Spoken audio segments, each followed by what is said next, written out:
നടിയെ ആക്രമിച്ച കേസിൽ വിധി മെയ് അവസാന വാരം. നടൻ ദിലീപ് ഉൾപ്പെട്ട ഏറെ കോളിളക്കം സൃഷ്ടിച്ച കേസിലാണ് വിധി വരുന്നത്.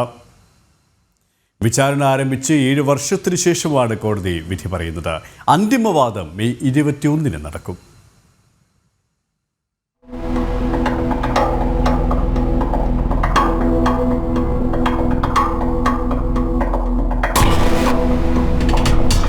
മെയ് 21 നടക്കുന്ന അന്തിമവാദത്തിന് ശേഷം കേസ് വിധി പറയാനായി മാറ്റും. പ്രോസിക്യൂഷന്റെയും പ്രതിഭാഗത്തിന്റെയും വിശദമായ വാദങ്ങൾ കേട്ട കോടതി കേസ് തുടർ നടപടികൾക്കായി മെയ് 21 മാറ്റുകയായിരുന്നു. 2018 വിചാരണ ആരംഭിച്ചത്. സുപ്രീം കോടതി പലതവണ സമയപരിധികൾ നിശ്ചയിച്ചിരുന്നെങ്കിലും സമയക്രമം പാലിക്കാൻ വിചാരണ കോടതിക്ക് കഴിഞ്ഞിരുന്നില്ല. 2017 ഫെബ്രുവരിയിലായിരുന്നു നടി ആക്രമിക്കപ്പെട്ടത്. വ്യക്തിവൈരാഗ്യം തീർക്കാൻ നടൻ ദിലീപ് നൽകിയ കൊട്ടേഷൻ അനുസരിച്ച് ഗുണ്ടാ നേതാവ് പൾസർ സുനിയും സംഘവും നടിയെ തട്ടിക്കൊണ്ടുപോയി അപകീർത്തി ദൃശ്യങ്ങൾ പകർത്തിയതാണ് കേസ്. 2018 മാർച്ച് 8 വിചാരണ ആരംഭിച്ചത്. കേസിൽ പൾസർ സുനി 1-ാം പ്രതിയും ദിലീപ് 8-ാം പ്രതി. തിരികെ കാക്കിയിലേക്ക്. ഷൈൻ ടോം ചാക്കോ പ്രതിയായ കൊക്കെയിൻ കേസിൽ പോലീസ് അന്വേഷണത്തിലെ പിഴവുകൾ എണ്ണിപ്പറഞ്ഞ് വിചാരണ കോടതി. കേസ് സംശയാതീതമായി തെളിയിക്കാൻ പ്രോസിക്യൂഷന് കഴിഞ്ഞില്ലെന്ന് വിചാരണ കോടതി.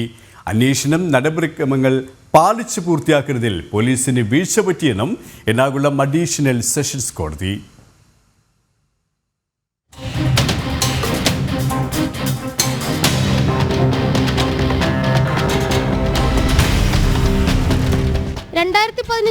നടൻ ഷൈൻ ടോം ചാക്കോ ഉൾപ്പെടെയുള്ള 8 പേരെ പ്രതികളാക്കി കടവന്ത്ര പോലീസ് കേസെടുത്തത്.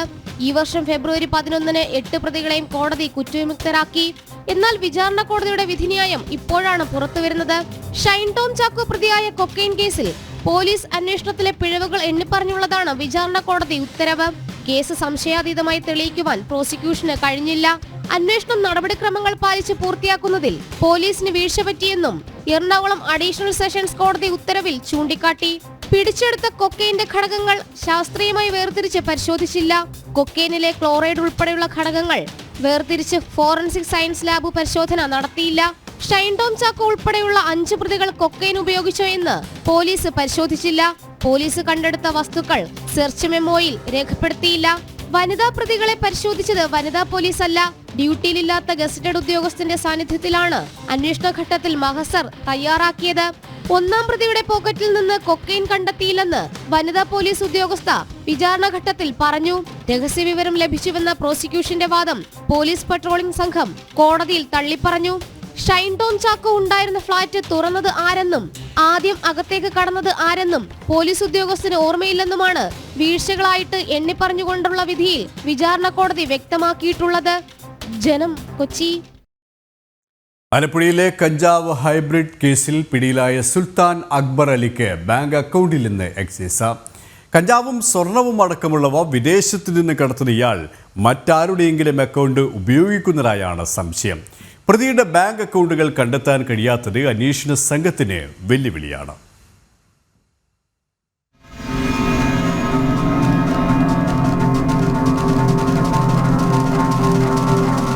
സ്വർണ്ണക്കടത്തും കഞ്ചാവ് കടത്തും അടക്കം കോടികളുടെ ഇടപാടുകൾ നടത്തുന്ന സുൽത്താൻ അക്ബർ അലിക്ക് ബാങ്ക് അക്കൗണ്ട് ഇല്ല എന്നത് അന്വേഷണ സംഘത്തെ അമ്പരപ്പിക്കുന്നതാണ്.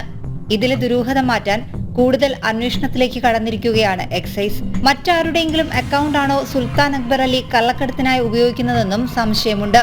വർഷങ്ങളായി കള്ളക്കടത്ത് രംഗത്തുണ്ടെങ്കിലും ഇയാളുടെ കയ്യിൽ നിന്ന് ഇതുവരെ സ്വർണമോ കഞ്ചാവോ പിടിച്ചതായി രേഖകളുമില്ല. സ്വർണ്ണക്കടത്തിനായി സാധാരണക്കാരായ കാരിയർമാരെ ഉപയോഗിക്കുന്ന സുൽത്താൻ അക്ബർ അലി കാരിയർമാർ പിടിക്കപ്പെടാതിരിക്കാൻ ശ്രദ്ധിച്ചിരുന്നു. ഒരു കാരിയർ മുഖേന 10 മുതൽ 25 പവൻ സ്വർണം വരെയാണ് എത്തിച്ചിരുന്നത്. ഏതെങ്കിലും സാഹചര്യത്തിൽ വിമാനത്താവളത്തിൽ വെച്ച് പിടിക്കപ്പെട്ടാൽ നികുതി അടച്ച് നിയമ നടപടികളിൽ നിന്ന് ഒഴിവാവുകയാണ് പതിവ്. 5ലധികം മൊബൈൽ ഫോണുകളും നിരവധി സിം കാർഡുകളും ഇയാൾ ഉപയോഗിക്കുന്നതായും എക്സൈസ് കണ്ടെത്തി. ചെന്നൈയിലെ വീട്ടിൽ എക്സൈസ് പരിശോധിച്ചപ്പോൾ 5 ഫോണുകളാണ് കണ്ടെത്തിയത്. ആലപ്പുഴയിലെത്തിയപ്പോൾ ഇയാൾ ഉപയോഗിച്ച ഫോണും സിമ്മും ശാസ്ത്രീയ പരിശോധന നടത്താനാണ് എക്സൈസിന്റെ നീക്കം. കേസിൽ റിമാൻഡിൽ കഴിയുന്ന 3 പ്രതികളെയും ഒന്നിച്ചിരുത്തിയും ഒറ്റയ്ക്കും ചോദ്യം ചെയ്താൽ കൂടുതൽ വിവരങ്ങൾ ലഭിക്കുമെന്ന പ്രതീക്ഷയിലാണ് എക്സൈസ്. പ്രതികൾക്കായി തിങ്കളാഴ്ച കസ്റ്റഡി അപേക്ഷ നൽകും. ജനം, ആലപ്പുഴ. പാലക്കാട് പട്ടാമ്പിയിലെ ബെവ്കോ ഔട്ട്ലെറ്റിൽ പ്രായപൂർത്തിയാകാത്ത പെൺകുട്ടിയുമായി ക്യൂവിലെത്തിയതായി പരാതി. ക്യൂവിലുണ്ടായിരുന്ന മറ്റുള്ളവർ പ്രതിഷേധമറിയിച്ചതോടെ ഇയാൾ മദ്യം വാങ്ങി കുട്ടിയുമായി മടങ്ങുകയായിരുന്നു. ഇവരുമായി അരുൺ ആലത്തൂർ ചേരുകയാണ്. അരുൺ, എപ്പോഴായിരുന്നു സംഭവം?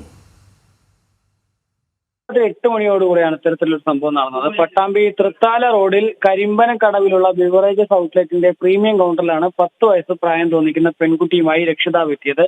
വിഷുവിന്റെ തലേ ദിവസമായതിനാൽ മദ്യം വാങ്ങാൻ വലിയ തിരക്കുണ്ടായിരുന്നു. ഈ സമയത്താണ് ഈ ബന്ധു എന്ന് തോന്നിക്കുന്ന വ്യക്തി കുട്ടിയുമായി വരിയിൽ നിന്നത്.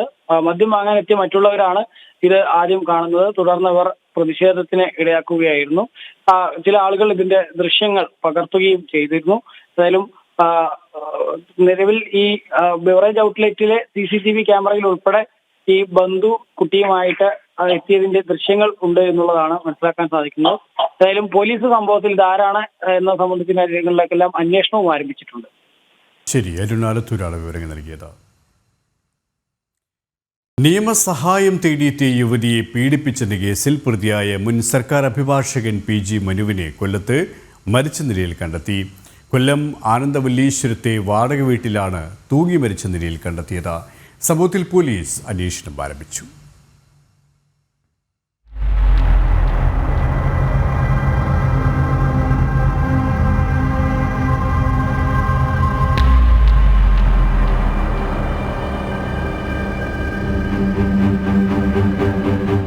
എറണാകുളം പിറവം സ്വദേശിയായ അഡ്വക്കേറ്റ് PG മനുവിനെയാണ് കൊല്ലത്ത് മരിച്ച നിലയിൽ കണ്ടെത്തിയത്.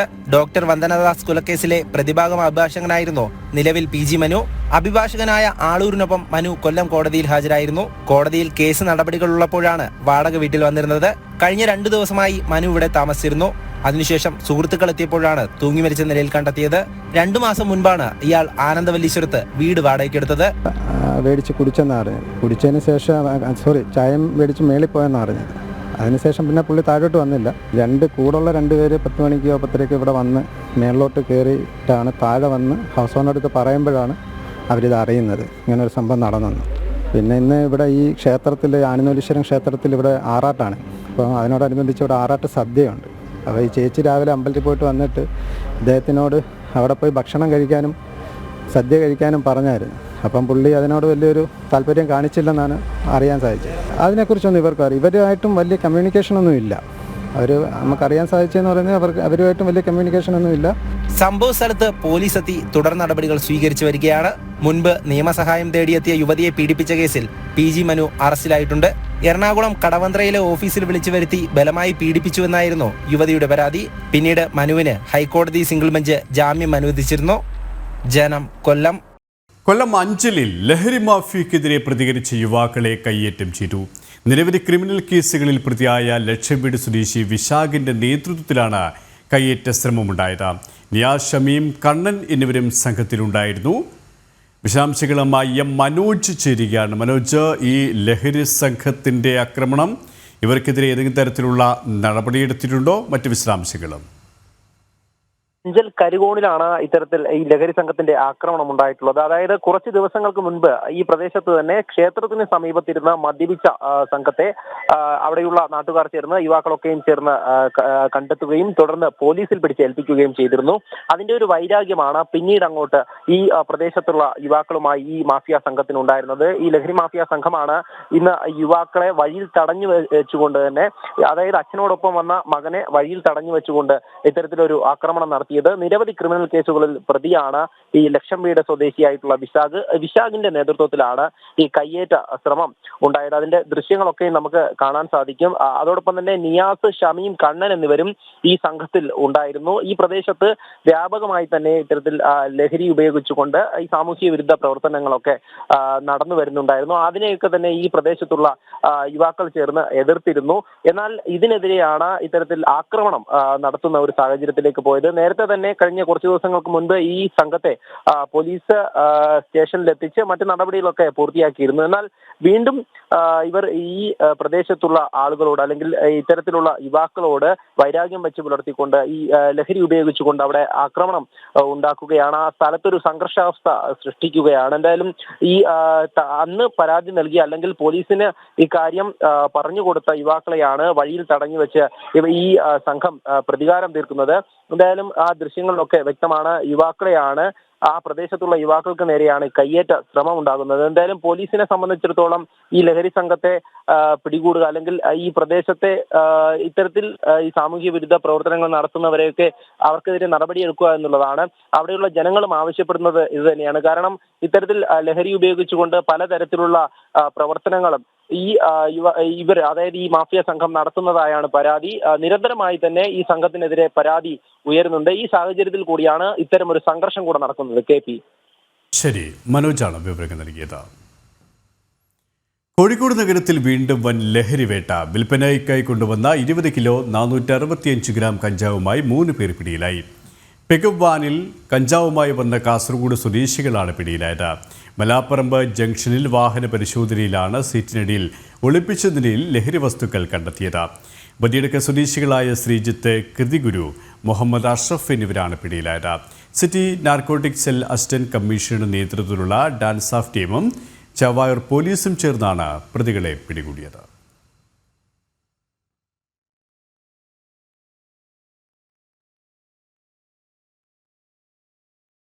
കോഴിക്കോട് ഫറോക്കിൽ 15-കാരിയെ സമപ്രായക്കാരായ 2 സുഹൃത്തുക്കൾ ചേർന്ന് പീഡിപ്പിച്ചതായി പരാതി.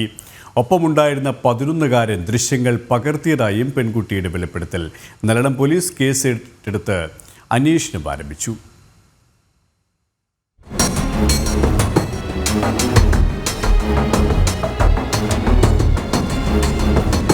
നല്ലളം പോലീസ് സ്റ്റേഷൻ പരിധിയിൽ ഒരാഴ്ച മുൻപാണ് സംഭവം. സുഹൃത്തുക്കളായ 3 പേർക്കൊപ്പം അവരിൽ ഒരാളുടെ വീട്ടിലേക്ക് പോയതായിരുന്നു പെൺകുട്ടി. അവിടെ വെച്ച് സമപ്രായക്കാരായ 2 പേർ ചേർന്ന് ലൈംഗികമായി പീഡിപ്പിച്ചു എന്നാണ് 15-കാരിയുടെ വെളിപ്പെടുത്തൽ. ഒപ്പമുണ്ടായിരുന്ന 11-കാരൻ പീഡന ദൃശ്യങ്ങൾ പകർത്തി പ്രചരിപ്പിച്ചു എന്നും പരാതിയിൽ പറയുന്നു. കൗൺസിലിംഗിനിടെയാണ് പീഡന വിവരം പെൺകുട്ടി പുറത്തു പറയുന്നത്. തുടർന്ന് പോലീസ് കേസെടുക്കുകയായിരുന്നു. സംഭവത്തിൽ ആരോപണ വിധേയരായ 3 കുട്ടികളെയും ചൊവ്വാഴ്ച CWCക്ക് മുന്നിൽ ഹാജരാക്കണമെന്നാവശ്യപ്പെട്ട് രക്ഷിതാക്കൾക്ക് പോലീസ് നോട്ടീസ് നൽകി. ജനം, കോഴിക്കോട്. കുറ്റകൃത്യങ്ങളുടെ വാർത്തകളുമായി നാളെ വീണ്ടും കാണാം. കാക്കി സൈനിങ് ഓഫ് KP.